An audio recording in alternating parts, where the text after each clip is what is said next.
There's something deeply wrong with India's housing market. And I'm not talking about the high prices. We've already talked about overvaluation before. What I'm talking about is something more sinister. The average Indian homeowner now pays 61% of their take-home salary as EMI on their home loan. 61%. They're paying more than half of their income just to keep their home. And that 61% is just the EMI part. Add to this maintenance, property tax, utilities, etc. And you're looking at 70 to 75% of income just going in for housing. What's left? 25%. You have to split it among food, transportation, education, healthcare, etc. But here's where it gets more weird. Despite this, people are still buying more homes. Builders are still advertising real estate as the ultimate investment. Banks are still giving out loans, and everyone is pretending like all of this is normal. When you're on social media, you'll see your friends posting pictures with their new house keys. Your colleague just bought a flat in Noida. Your cousin in Bengaluru is house hunting. But when you meet them in person, you realize that they're barely able to make it through financially. They're borrowing money for even medical emergencies. Something doesn't add up. Why is everyone buying homes if they can't afford it? And most importantly, who's getting rich while India's middle class commits financial suicide? If you've been wondering the same, stick with us because that's exactly what we're going to break down in this episode of FinShots TV.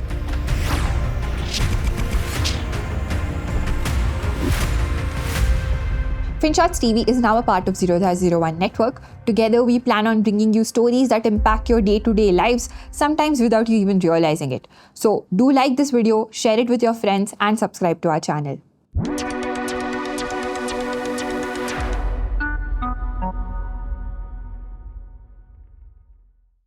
Alright, let's take it from the top.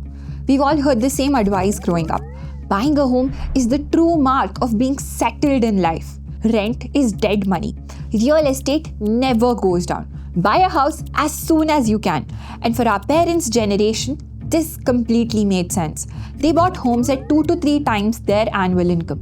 The EMI was maybe 20 to 25% of their income. They could still save, still spend, and still live a life without major financial burdens. But something changed since then. And that change has created what economists are calling India's house poor crisis. You see, house poor actually means that you have a house, but you have nothing else apart from it.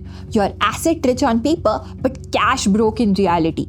You own a 2 crore rupee flat, but you can't afford a sudden expense of 50,000 rupees if it hits you.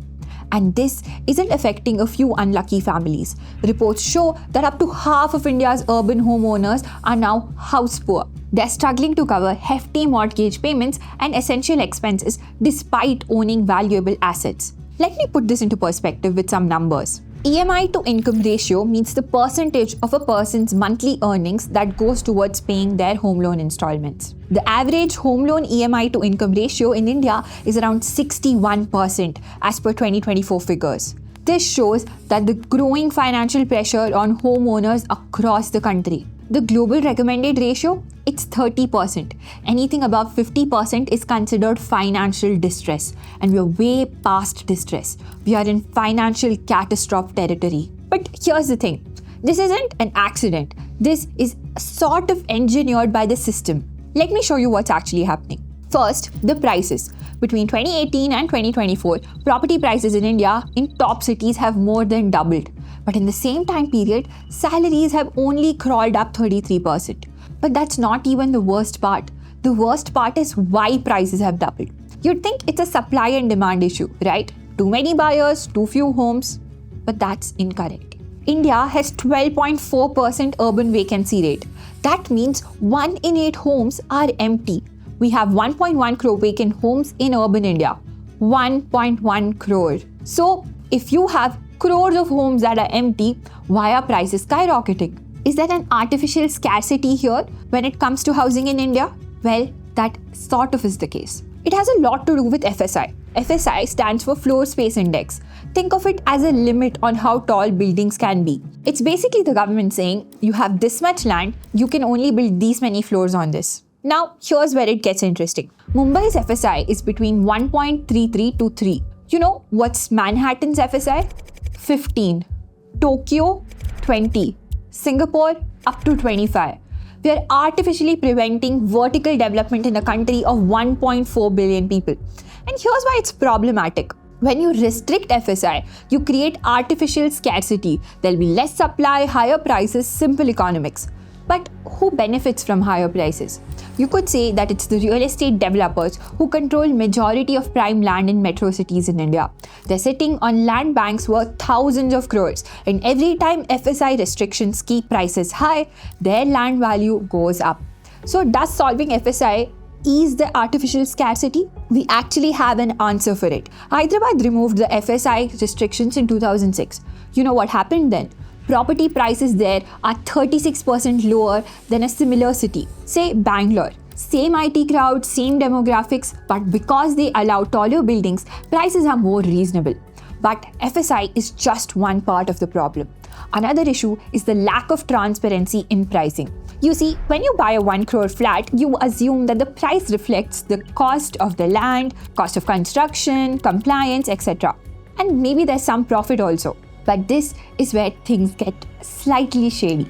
Some developers create multiple subsidiaries, one for land acquisition, another for construction, a third for marketing.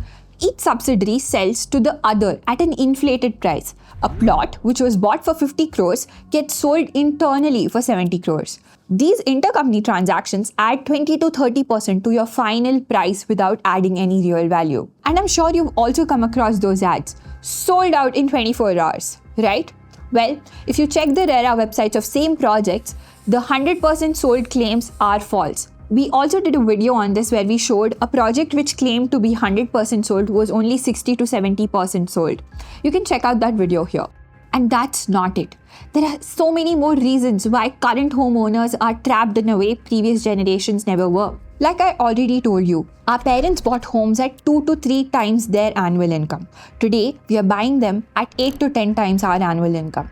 Add to this maintenance, property tax, insurance, etc. We've already been through this. But at the end of paying all your EMIs, you don't own a new house. You own a depreciated 20-year-old house. Because the prices are so high at present, we are unable to save money and build our wealth like our parents did. And like our parents who were able to invest in real estate and also build wealth through other means, we don't have that luxury. Our generation is barely able to keep up with its finances.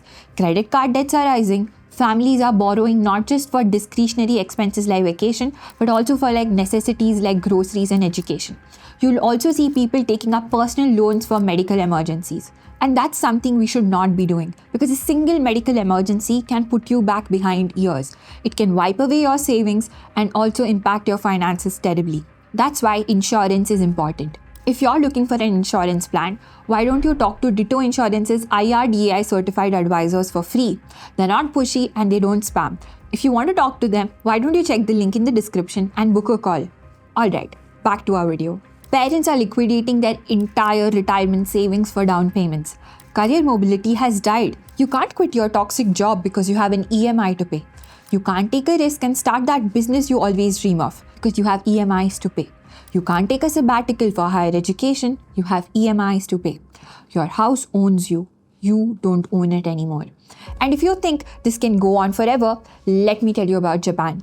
In 1985, Japan's real estate market looked exactly like India's today. Tokyo property prices were more than that in California. People were taking 100-year loans that their grandchildren would pay off. Everyone said Japan's real estate would never fall. It was different. It was special. And by 1991, the bubble burst. Property values crashed over 80%. By 2004, the same Tokyo property was worth less than 1% of its peak value. Families who bought at the peak are still underwater 40 years later. An entire generation financially destroyed. India's price-to-income ratios have already exceeded Japan's bubble levels. Mumbai is at 14.3 times income. Tokyo peaked at 13. We are not headed towards a crisis. We are already in one. See, I'm not saying don't buy a house. I'm just saying don't let the house buy you. Here's what actually needs to change. First, at the policy level, people have been calling for the change in the FSI policy for a long time. We need vertical development like Singapore, which houses 80% of its population in public housing at less than 27% of its income. It's possible, it's doable. We can also implement it. Second, we need to have more transparency when it comes to pricing of real estate. The information asymmetry has to go away. Third, at a personal level, we need to make sure that we are ready before we are committing to such a major expense like buying a house. We need to see if our house loan EMIs are more than 30% of our income. Then maybe we are not ready to buy a house. If we need to borrow money from our parents from their retirement savings, we're not ready to buy a house. If we can't maintain 6 months of expenses as emergency fund after buying a house, we're not ready to buy a house. If this keeps going on, it's nothing short of a financial crisis for the Indian middle class. And the tragedy is we're doing it willingly because we've been sold a lie that home ownership equals success. But when you're paying more than half of your income as EMI, when you can't afford your kids' education in a good school, when you're borrowing for medical emergencies, what kind of success is it even? Let us know your take on this in the comments. See you on the other side.